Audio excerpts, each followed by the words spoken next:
Em agosto de 1976, 4 amigos, na época estudantes de artes, estavam acampados em uma região isolada, próximo ao rio St. Francis, em Allagash, Maine, nos Estados Unidos. A fazenda mais próxima situava-se a 70 milhas de distância, aproximadamente 48 quilômetros. O grupo era composto pelo guia Chuck Ray, Charles Foss e os gêmeos Jim e Jack. Na segunda noite de acampamento, todos avistaram um estranho objeto luminoso que sobrevoou a região. Mesmo com auxílio de binóculos, eles não conseguiram identificar o estranho OVNI. Eu sou Sidney Góes e você está no Placebo. Vem comigo, que no caminho eu te explico.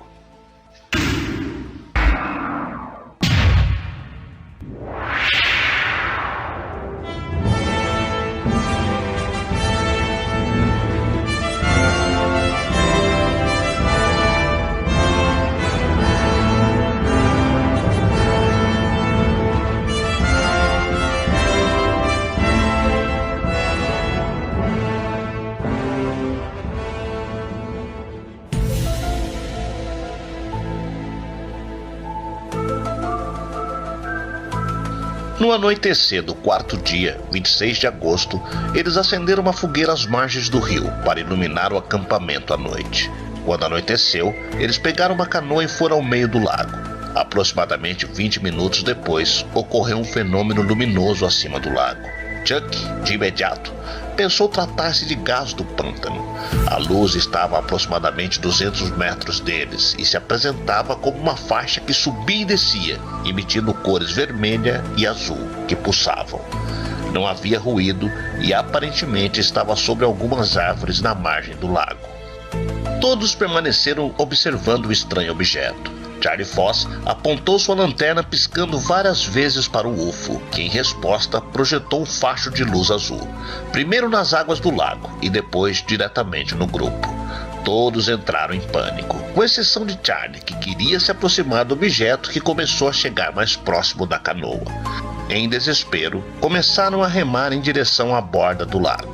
O objeto, logo atrás deles, começou a produzir estranhos efeitos luminosos. Então, algo surpreendente aconteceu.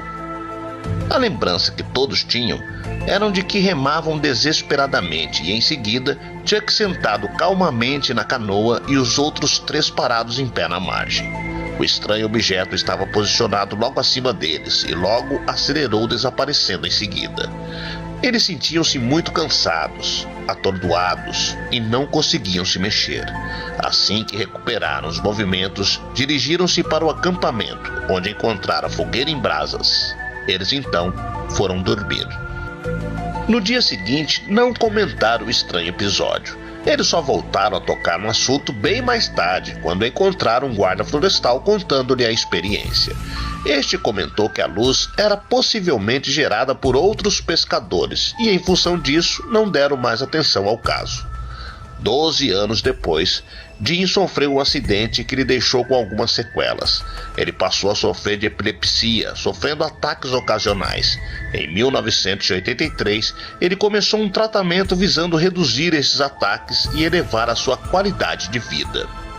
Algum tempo depois, começou a ter pesadelos recorrentes em que era protagonista de um sequestro por parte de tripulantes de um disco voador. Estes sonhos eram cada vez mais perturbadores, e Jim resolveu contá-los ao médico que estava tratando sua epilepsia. Este recomendou que Jim procurasse um grupo de ufólogos que estava promovendo uma reunião em Boston. Ele aceitou o conselho e foi até o local, onde conheceu o ufólogo Raymond Fowler. Fowler ficou muito interessado no relato de Jim referente ao episódio em Allagash e em outros episódios estranhos em que esteve envolvido. Em um deles, Jim foi surpreendido por uma nevasca e, devido à falta de visibilidade, acabou caindo em um buraco profundo, onde ficou por aproximadamente 5 horas. Ali, ele viu 2 seres de aspecto estranho, encapuzados, que permaneceram observando-o. Jim não se lembrava de maiores detalhes, apenas de que quando foi encontrado, estava completamente seco. Além de Jim, Os outros 3 protagonistas tiveram o mesmo tipo de sonho perturbador. Os detalhes eram incrivelmente semelhantes e remetiam aos acontecimentos da noite de 26 de agosto de 1976. Fowler conseguiu encontrar os 4 protagonistas do caso e convidou-os a passar por sessões de hipnose regressiva, com o objetivo de descobrir o que realmente aconteceu naquela estranha noite. Todos aceitaram o convite e as sessões tiveram início em janeiro de 1989. A hipnose foi realizada em todos e obteve total êxito. As informações recordadas são absolutamente complementares entre si, ou seja, o que um relatou foi relatado por outro com detalhes complementares entre si. Todos descreveram a experiência a partir do momento em que observaram a estranha luz, passando pelo desespero em fugir do local até o momento em que estavam chegando à beira do lago. Ali, o facho luminoso do objeto focou-se sobre eles, paralisando o grupo. Este mesmo raio luminoso sugou-os para dentro do objeto. Segundo o relato de Rick, ao olhar para cima ele observou o estranho facho de luz que parecia um túnel para o qual ele era atraído.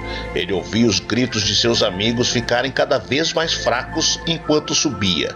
Ao fim do túnel, encontrou uma espécie de barreira por onde passou e logo percebeu-se em uma sala circular, onde seus amigos chegaram pouco depois.